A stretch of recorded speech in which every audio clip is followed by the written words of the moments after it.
The White House is deciding whether to permit a first-of-its-kind mining project at the bottom of the Pacific Ocean. Now, it follows an executive order signed by President Trump. This is way back in April, aimed at jump-starting the deep-sea mining industry.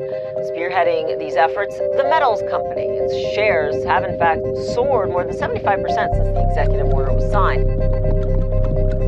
70% of the known reserves of nickel and cobalt and manganese sit in the form of these polymetallic nodules. And they literally just sit on the seafloor like the one in my hand.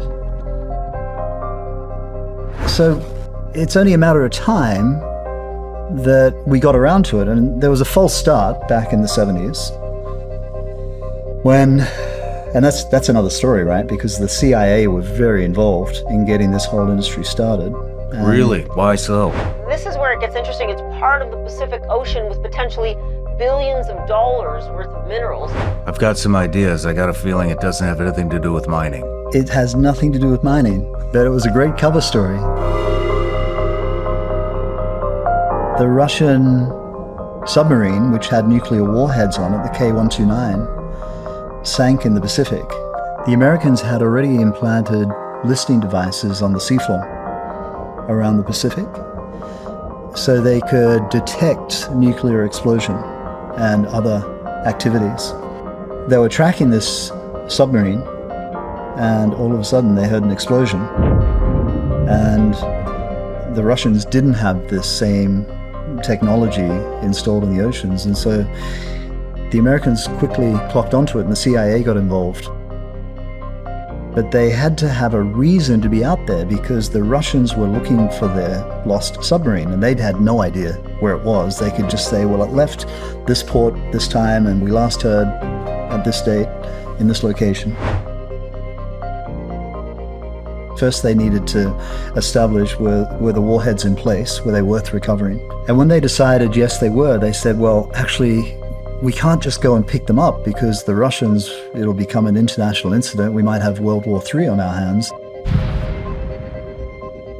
And so we need to use the recovery of these polymetallic nodules as the cover story to go and recover the sunken Russian submarine. So they thought, well, they're not going to believe that we, the government, are going to be involved. So who can we get to front it? Howard Hughes, because everyone thought he's a bit crazy, he'll be up for this. The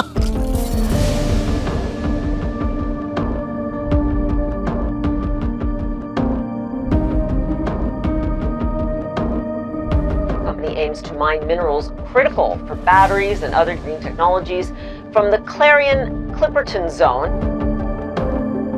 And so they reached out to Howard Hughes, and he said, yeah, of course, no problem. Good evening. All across the country today, Americans were debating the value of the Glomar Explorer, the ship Howard Hughes built for the CIA, a $250 million intelligence gathering project to raise from the ocean floor a Russian submarine.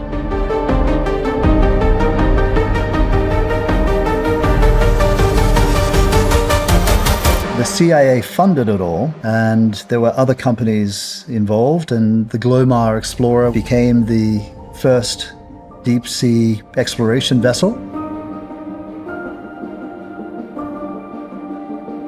What percentage of that rock has precious metals in it? We turn 100% of this into saleable material, and it's got about 33% pure metal. I've had the first-hand experience of witnessing, in one particular region, it was in Indonesia actually, where 10 years ago there were no people focused on nickel mining. We visited there, my team and I, maybe 3 years ago. This town of 70,000 people had been built, all focused on nickel mining. And it was all 100% done by China. I mean, when China sets its mind on things, they become very, very impactful and successful. And in this case, that's what they've done. A bold new move from the White House could reshape America's energy future and the ocean floor. President Trump signing an executive order to fast-track deep sea mining off the U.S. coast. The goal is to unlock billions of dollars worth of minerals like nickel, copper, and cobalt. This is something actually that's never happened before in the U.S., this large-scale deep sea mining. And President Trump is aiming to jumpstart the process of making this happen. This industry almost went that way as well.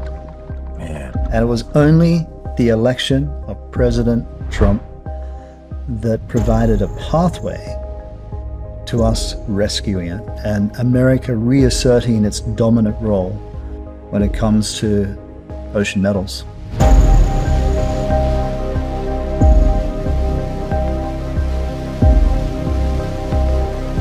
Well, I bought you a gift today as well. Oh, I love gifts. Yeah? Well, this is a very precious polymetallic nodule, and we had them made about 5 million years old, this one.